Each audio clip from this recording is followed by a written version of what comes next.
La bienvenida a un nuevo episodio de Si hubieras sabido esto antes, el podcast en el que vamos a aprender habilidades de comunicación y esto que algunos llaman soft skills, a mí me gusta más llamarlo habilidades esenciales porque realmente son esenciales, son clave para que crezcamos en lo personal y en lo profesional. Y dentro de la comunicación además no solo vamos a trabajar tema de comunicación y oratoria en nuestro idioma materno, sino también en inglés. Te voy a traer muchos comunicadores internacionales y muchos consejos para que mejores tu oratoria también a nivel internacional.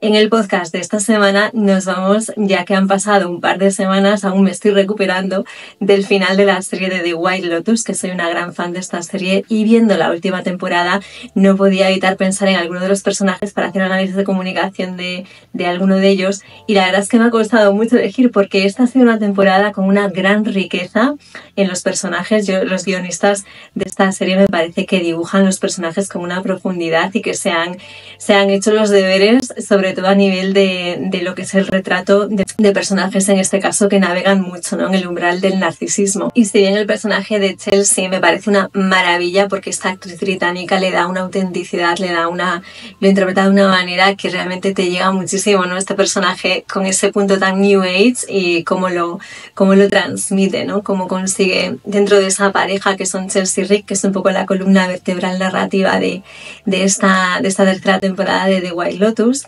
Estuve muy tentada a hablar de esta relación, pero he acabado eligiendo al personaje que más me ha enternecido de la serie, que es Rocky Radcliffe, el pequeñito de la familia Radcliffe, esa familia con ese comportamiento tan altamente narcisista, ¿no? Como vemos en ese padre obsesionado por el éxito, de crisis, ¿no?, dentro de su empresa. Ese hijo mayor que va un poco, sigue la sombra del padre, ¿no?, que tiene como ese narcisismo mucho más clásico, ese chico que en una de las frases que le dice al padre: yo, si esto no funciona, si no tengo éxito trabajando contigo, es que no sé quién soy, ¿no? Porque al final dentro de ese narcisismo hay mucha esa validación a través del entorno, de lo que hay fuera, ¿no?, de nuestro trabajo, de lo que hacemos. Ese narcisismo que retratan también los guionistas en este personaje. Luego tenemos a la madre, una Parker Posey, que es una actriz que la verdad es que me hace mucha gracia en cómo interpreta este personaje, el acento que tiene ahí. Si lo veis en versión original vais a pillarlo muchísimo mejor, pero al final es una madre que está siempre huyendo de todo lo que pueda ser, ¿no?, incómodo, del dolor. Es, digamos, al final esta idea de esa idea de la familia perfecta, ¿no?, un poco. Y luego tenemos a la hermana, que parece como que cómo va a ser esta narcisista, ¿no?, cuando está tan interesada en el crecimiento personal y, ¿no?, en trabajarse y eso. Pues mucho cuidado, que a veces las personas que siguen ese camino de esa espiritualidad, como lo vemos luego un poco hacia el final de la temporada, ¿no?, cuando rehuye de tener que estar en una situación que ella ve como incómoda, ¿no?, el vivir luego sin todos esos lujos.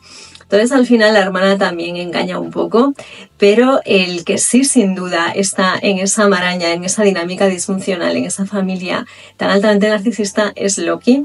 Y Loki, además, en una de las frases como hacia el final, que le dice a su hermano: a ver, es que yo lo que quiero es complaceros, estoy en una familia de narcisistas, que lo dice desde también esa observación, no tanto desde una resignación en sí, sino desde una observación, ¿no?, que a mí me llamó mucho la atención cuando lo dijo. Es como lo consciente que es de esa realidad. Y claro, lo interesante de este personaje es ver cómo esa historia de vida, porque recuerda que cómo comunicamos es como somos.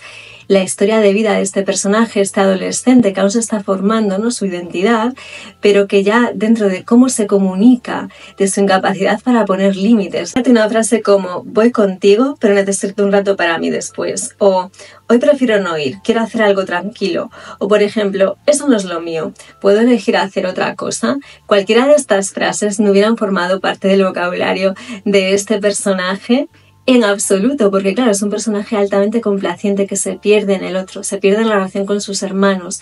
Él está complaciendo. Pues si ahora mi hermana me dice de ir al templo budista, voy con ella. Si mi hermano me dice de ir a ligar a la piscina con estas chicas, también voy, ¿no? Entonces al final él se pierde en las relaciones, se adapta tanto que termina pues por desdibujarse, por hacerse invisible.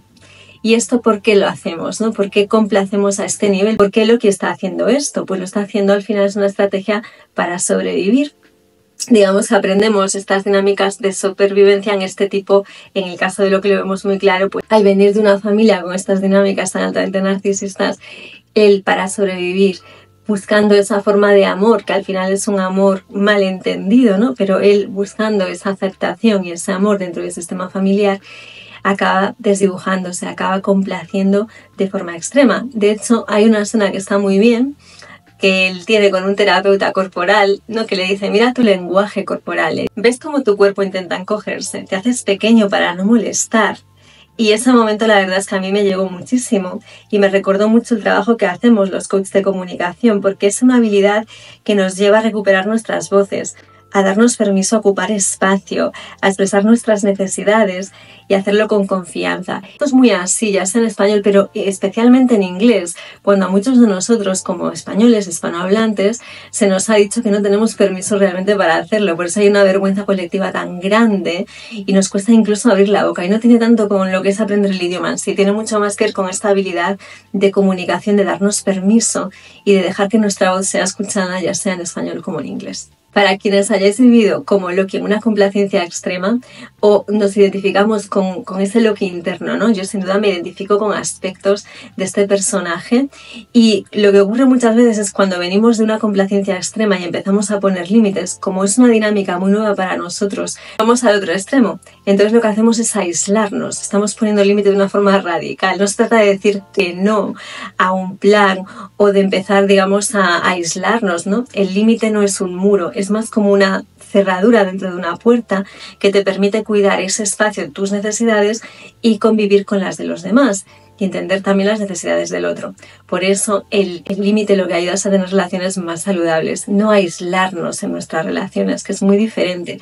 Pero es muy normal, si por ejemplo Loki empieza ahora a poner límites y empieza a cambiar esa dinámica, es muy probable que se fuera al extremo opuesto para luego volver al centro, es decir, necesitamos un proceso de integrar, ¿no? Entonces hay que tener un poco de paciencia y saber que estas cosas al final con práctica las vamos integrando y empezamos a hablar de forma más asertiva. Como dice una psicóloga de Estados Unidos que se llama Nedra Glover, que yo recomiendo mucho su trabajo, tiene un libro que se llama Poner límites, sanar tus relaciones, que es muy interesante como ella explica, ¿no? el mundo de en qué consiste poner límites desde las fórmulas de comunicación. Poner un límite es un acto de amor hacia mí y hacia ti al mismo tiempo. Y me gusta mucho porque es como una especie de mantra que puedes recordar muy bien siempre que vayas a poner un límite. Se trata de visibilizar tus necesidades, entenderlas de la otra persona y llegar a un acuerdo, a una solución común.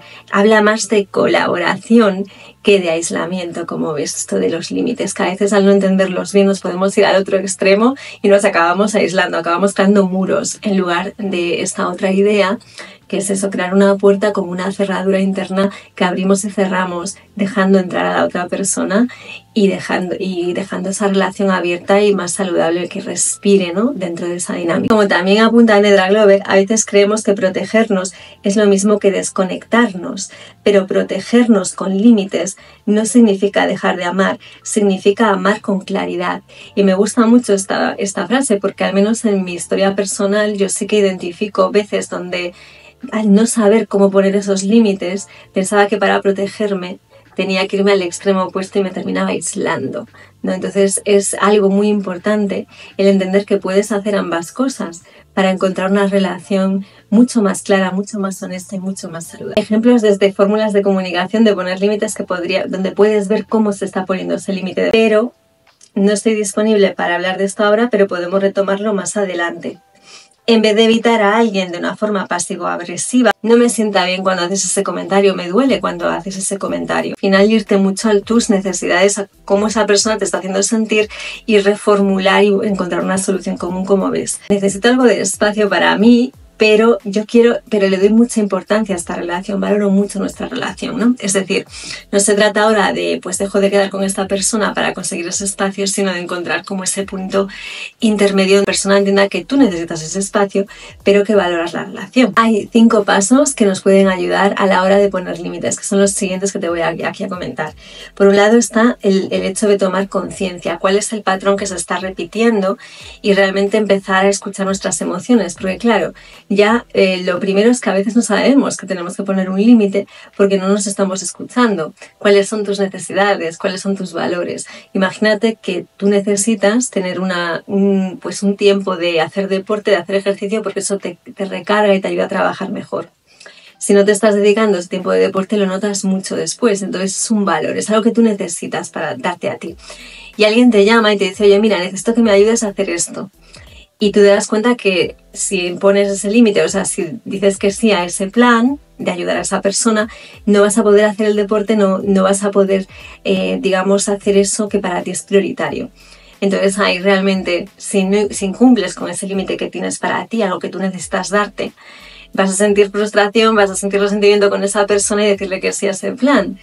Entonces ahí está la clave, en primero identificar lo que sientes cuando esa otra persona te está diciendo, oye, venga, vámonos a la playa o vente conmigo a tomarte algo a un bar, ¿no? Y notas a un nivel corporal que estás sintiendo que no es lo mejor porque necesitas hacer esto otro.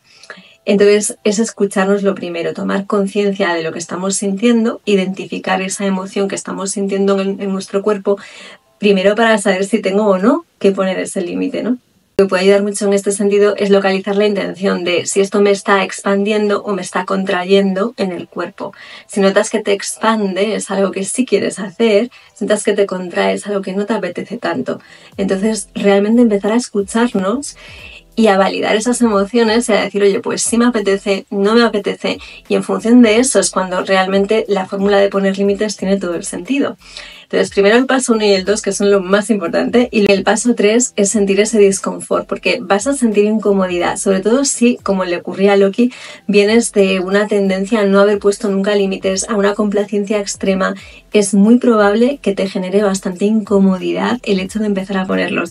Así que ten paciencia y es normal que sientas incomodidad. El último paso, que quizás de los más difíciles, sobre todo si vienes de tener una herida de rechazo en tu historia de origen, ¿no? Es el hecho de la pertenencia auténtica. Recuerda que las únicas personas que se benefician de que tú no pongas límites son las que les beneficia que no los tengas. Realmente las personas que quieres tener en tu círculo íntimo, que van a ser tus amigos de verdad, son personas que van a respetar el hecho de que pongas esos límites y de que te cuides a ti y tus necesidades. Loki no sabe decir esto no lo quiero, se funde tanto con el otro y con lo que los demás esperan de él, que al final en esa búsqueda de amor él se abandona por completo y en ese abandono casi muere. Y ese final que tenemos ahí en esta temporada, que yo lo estaba pasando tan mal, en plan, por favor, no me matéis a este personaje, yo estaba ahí diciéndole a los guiones porque es tan dulce y es tan tierno. Pero ¿qué ocurre? Esto es lo que ocurre cuando nos perdemos en la complacencia. Nos perdemos tanto que nos desdibujamos, nos hacemos invisibles y es que ya ni se nos ve, no se escuchan nuestras voces, se silencian. Por eso, empezar a verte a ti, empezar a darte lo que necesitas y empezar a proyectar tu voz con fuerza, a ocupar espacio, a dejar de sentirte silenciada o silenciado, es tan importante y es el mensaje que nos trae Loki, ese mensaje de esperanza que nos dan cuando realmente él revive un poco ahí y nos recuerdan que siempre hay una segunda oportunidad. Si te paras a pensar en Loki, en este personaje, ¿qué le gusta a él? ¿Qué cosas realmente le gustaban? ¿Qué le apetecía hacer a él en ese retiro tan maravilloso y paradisíaco con el que estaba? Si al final es que hacía todo lo que sus hermanos querían. Como dice Brené Brown, que es una trabajadora social e investigadora de este tipo de temas sobre el coraje, sobre la vulnerabilidad, yo recomiendo mucho siempre en los programas que tengo de comunicación una de sus charlas de TED que se llama El poder de la vulnerabilidad, así como muchos de sus libros. Hay uno que se llama The Gifts of Imperfection, que son los dones de la imperfección, que está súper bien, sobre todo si eres una persona que viene de tener como mucho ese síndrome del perfeccionismo, esa tendencia a enmascarar cosas de nosotros por el hecho de pertenecer y de encajar. Esto es mucho al final lo que viene detrás del perfeccionismo, ¿no? Y Brené Brown lo explica de esta manera, dice: la pertenencia no es algo que negociamos externamente, es algo que llevamos dentro. Cuando no tenemos la valentía de mostrarnos tal cual somos, incluso entre gente conocida, seguimos sintiéndonos solos. Y este es un poco el mensaje que resuena profundamente con este viaje de Loki. Esa lucha no es por pertenecer a una familia, sino por dejar de traicionarse en el intento. Y esta es una batalla que muchos de nosotros conocemos muy bien, ¿no? El abandonarnos, el dejar atrás partes de nosotros para complacer, para adaptarnos en busca de un amor que al final no es un amor tan real, y es esa idea de ese amor, ¿no? Que es un poco lo que le pasa a Loki. Esto nos ayuda mucho a entender por qué esto de hablar en público ante una audiencia, incluso hablar en cámara, es algo que nos asusta tanto.